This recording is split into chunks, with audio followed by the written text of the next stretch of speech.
One of the greatest blessings of membership in the Church of Jesus Christ of Latter-day Saints is the privilege of paying tithes. Tithing is an ancient divine law. To those who pay tithing, the Lord promises that He will open the windows of heaven and pour out a blessing that there shall not be room enough to receive it. That's in Malachi 3:10. These blessings may be temporal or spiritual, but they will come to those who obey His divine law. The Lord commanded us to give a tenth of our increase, which is understood to mean income, that we may be blessed. The law of tithing gives us the opportunity to help build up His kingdom.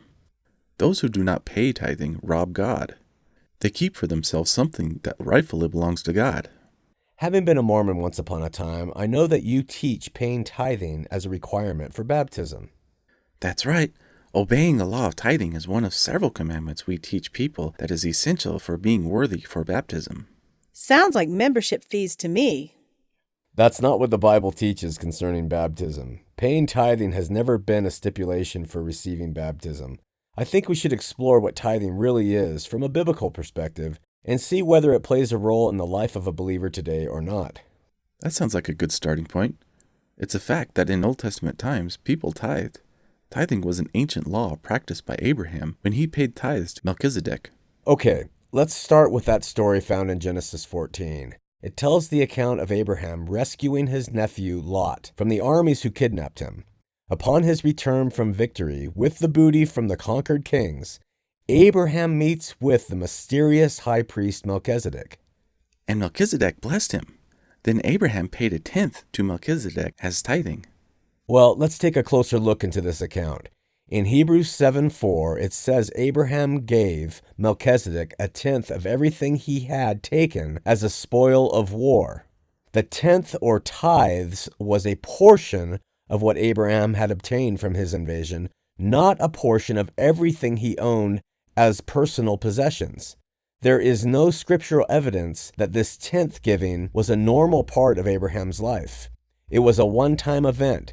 He paid 10% of the spoils. What about the other 90%? The Bible doesn't tell us what happened to it. It seems it went either to the king of Sodom or back to the people who were originally plundered. So yes, Abraham's gift to Melchizedek is an example for believers to follow, but it's not an example of how we must give a tithe. Instead, it is an example how to give freely from the heart. Then you don't believe that Abraham was required to pay a tenth to the high priest? Abraham was free to give anything he wanted, and he decided to give a tenth. The fact that he paid a tithe to Melchizedek does not mean that Christians ought to do the same.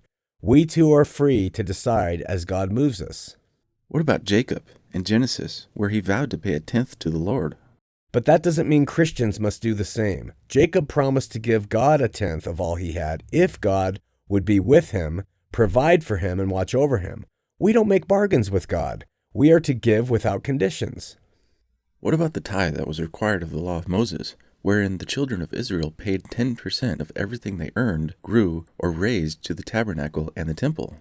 The tithe in that case was a tenth of what the people of the other 11 tribes produced that was set aside for the support of the tribe of Levi, which was given no territory and which was responsible for the religious life of the nation. As a matter of fact, it required multiple tithes from the children of Israel. One for the Levites, one for the use of the temple and the great feasts, and one for the poor of the land. These demands would have actually pushed the total to more than 23%. I mention this to point out that, as LDS members, you are not even close to paying the tithes ancient Israel was commanded to pay by law. I'm pretty sure tithing was taught in the New Testament. Tithing, in terms of being an obligation upon believers, is nowhere in the New Testament. The word is only found a few times, once in Matthew and in Luke, and 4 times in Hebrews. One of the references, Matthew, is Jesus telling the scribes and Pharisees that they were hypocrites for the way they paid tithes. A second reference in Luke was made by a Pharisee in a parable, in the midst of professing how good he was because he tithed. The 4 verses in Hebrews reference the fact that tithes were paid to the Levitical priests, not to teach that tithes ought to be paid now. Nothing in the New Testament instructs a believer to embrace tithing. If it was so important, Christ's apostles would have surely written something about it. Certainly, the New Testament talks about the importance of free will giving. Believers are to give as they are led and as they are able.